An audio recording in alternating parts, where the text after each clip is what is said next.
வாழ்க்கையில் இயேசு கிறிஸ்துவை உங்கள் சொந்த இரட்சகராக ஏற்றுக்கொண்ட உடனே உங்கள் சரீரத்தில் அதிசயம் நடக்க ஆரம்பிக்கிறது.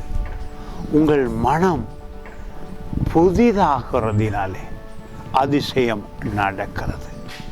சுகவாழ்வு, பலன், நிம்மதியான நல்வாழ்வு உண்டாகிறது.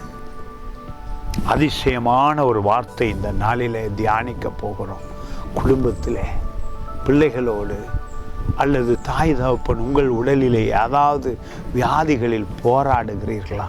பிள்ளைகளோடு மன போராட்டம் உண்டா? இந்த வார்த்தையை நம்புங்கள்.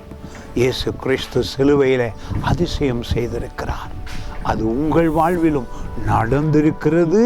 நீங்கள் மறுபிறப்பு அடைந்து இயேசு கிறிஸ்துவை சொந்த இரட்சகராய் ஏற்றுக்கொண்டதினாலே.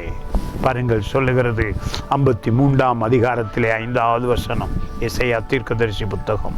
நம்முடைய மீறுதல்களின் நிமித்தம் அவர் காயப்பட்டு, நம்முடைய அக்கிரமங்களின் நிமித்தம் அவர் நொறுக்கப்பட்டார். நமக்கு சமாதானத்தை உண்டு பண்ணும் ஆக்கினை அவர் மேல் வந்தது. அவருடைய தழும்புகளால் குணமாகிறோம். அதிசயம் நடந்திருக்கிறது. அவருடைய காயங்கள் ஒவ்வொன்றும் உங்களுக்கு வர வேண்டிய காயங்கள். ஏன் கடவுள் உடைய சரீரத்தில் காயங்கள்? உங்களுக்கு முன்குறிக்கப்பட்ட சுக வாழ்வு, நன்மையான வாழ்வு. அந்த அதிசய ஆண்டவர் இந்த நாளில உயிர்த்து எழுந்து நம்முடைய தேவனாய் இருக்கிறார்.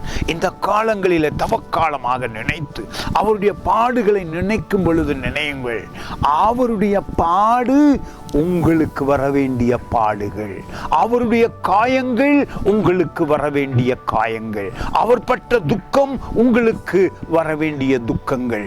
ஆனால் உங்களுக்காக தேவனே அதை அனுபவித்து எங்கள் துக்கங்களை, எங்கள் வியாதிகளை, பாடுகளை, துக்கங்களை சுமந்து தீர்த்து விட்டார். நீங்களும் நானும் விடுதலையானோம், சுகமானோம்.